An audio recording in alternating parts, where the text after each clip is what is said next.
मैं हूं नेहा आपके साथ और आप सबका एक बार फिर से स्वागत है एनबीटी टेकेट पर।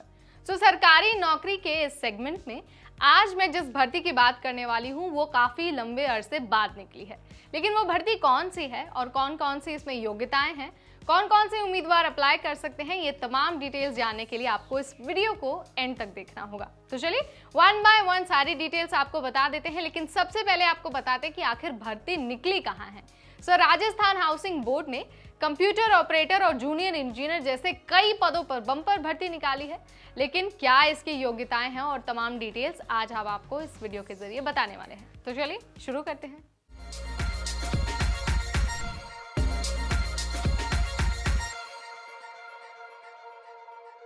उम्मीदवार काफी लंबे समय से राजस्थान हाउसिंग बोर्ड के भर्ती का इंतजार कर रहे थे।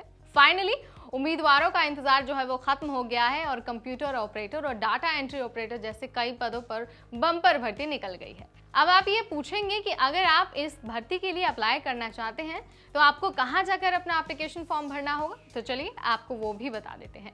अगर आप कंप्यूटर ऑपरेटर या फिर डाटा एंट्री ऑपरेटर या फिर प्रोजेक्ट इंजीनियर बनना चाहते हैं तो आपको सिंपली ऑफिशियल वेबसाइट यानी कि rhbexam.in पर जाना होगा और वहां जाकर अपना एप्लीकेशन फॉर्म भर देना होगा।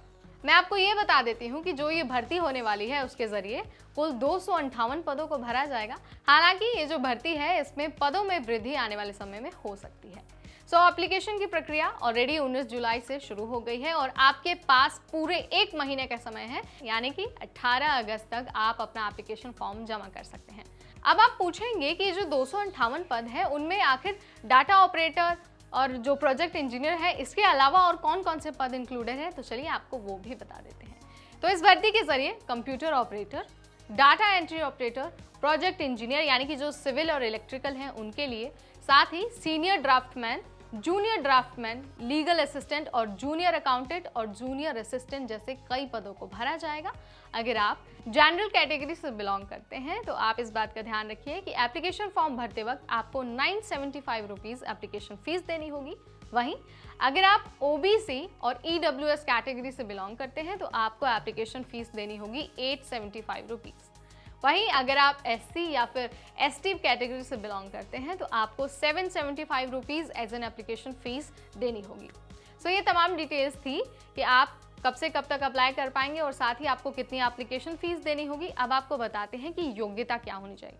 इन तमाम सभी पदों पर जो योग्यता है यानी कि जो एजुकेशनल क्वालिफिकेशन है वो अलग अलग दी गई है।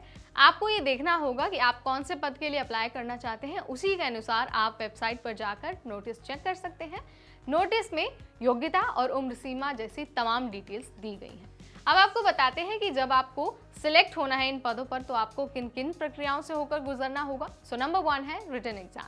उम्मीदवारों को सबसे पहले एक रिटन एग्जाम देना होगा। नंबर 2 है डॉक्यूमेंट वेरिफिकेशन। एक बार जब आप रिटन एग्जाम क्लियर कर लेंगे तो आपको डॉक्यूमेंट वेरिफिकेशन के लिए बुलाया जाएगा। उसके बाद बारी आती है मेडिकल एग्जाम की और फाइनली इन सभी के आधार पर मेरिट लिस्ट निकाली जाएगी। जो भी मेरिट लिस्ट में उम्मीदवार शामिल होंगे यानी जिनका नाम आएगा उन्हीं को फाइनल भर्ती के लिए ज्वाइनिंग लेटर भेजा जाएगा। ये तमाम डिटेल्स हुई क्वालिफिकेशन के बारे में, साथ ही योग्यता के बारे में और एप्लीकेशन फीस के बारे में। अब आपको ये बताते हैं कि अगर आप पूरी तरह से इस भर्ती के लिए तैयार हैं यानी कि आप योग्य हैं तो आपको क्या करना होगा। नंबर 1 स्टेप है कि आपको सबसे पहले ऑफिशियल वेबसाइट यानी कि rhbexam.in पर जाना होगा। वहां जाने के बाद आपको होम पेज पर रजिस्ट्रेशन के टैब पर क्लिक करना होगा। एक बार जब आप टैब पर क्लिक करेंगे तो आपसे जो है एप्लीकेशन के लिए कुछ डिटेल्स पूछी जाएंगी, आपको वो भरनी होगी और खुद को रजिस्टर करना होगा। रजिस्ट्रेशन के बाद आपके सामने एक नया पेज खुल जाएगा। आपको वहां पर जो भी चीज़ें बोली गई हैं उसे अपलोड करनी है, वो सारी डिटेल्स देनी है और अपना एप्लीकेशन फॉर्म भरना होगा। एक बार जब आप फॉर्म भर लेंगे तो आपको क्या करना होगा, लास्ट में जब आप उसे फाइनल सबमिट करने जाएं तो आपको एप्लीकेशन फीस भरनी होगी। इस बात का ध्यान रखिए जो फीस का मोड है वो ऑनलाइन है। अगर आप एप्लीकेशन फीस नहीं भरते हैं तो आप फॉर्म सबमिट फाइनली नहीं कर पाएंगे, तो एप्लीकेशन फीस ज़रूर भर दें। फीस भरने के बाद आपको उसे सबमिट कर देना है और साथ ही आने वाले समय के लिए आपको अपने एप्लीकेशन फीस का एक फोटोकॉपी या फिर एक हार्ड कॉपी भी अपने पास रख लेनी है। ये तमाम डिटेल्स हमने आपको दी राजस्थान हाउसिंग बोर्ड की इस भर्ती के बारे में जिसका आप लंबे समय से इंतजार कर रहे थे। अगर आपका कोई सवाल है या फिर आपको कोई भी कंफ्यूजन है तो आप सबसे पहले नोटिस ज़रूर चेक कर लें या फिर आप हमसे भी संपर्क कर सकते हैं। हम पूरी कोशिश करेंगे कि आपके हर सवाल का जवाब दे पाएं। इस वीडियो में इतना ही। अगली बार हम फिर हाजिर होंगे ऐसी ही धमाकेदार वैकेंसी के साथ। तब तक मुझे यानी नेहा को दीजिए इजाज़त। देखते रहिए NBT टिकट।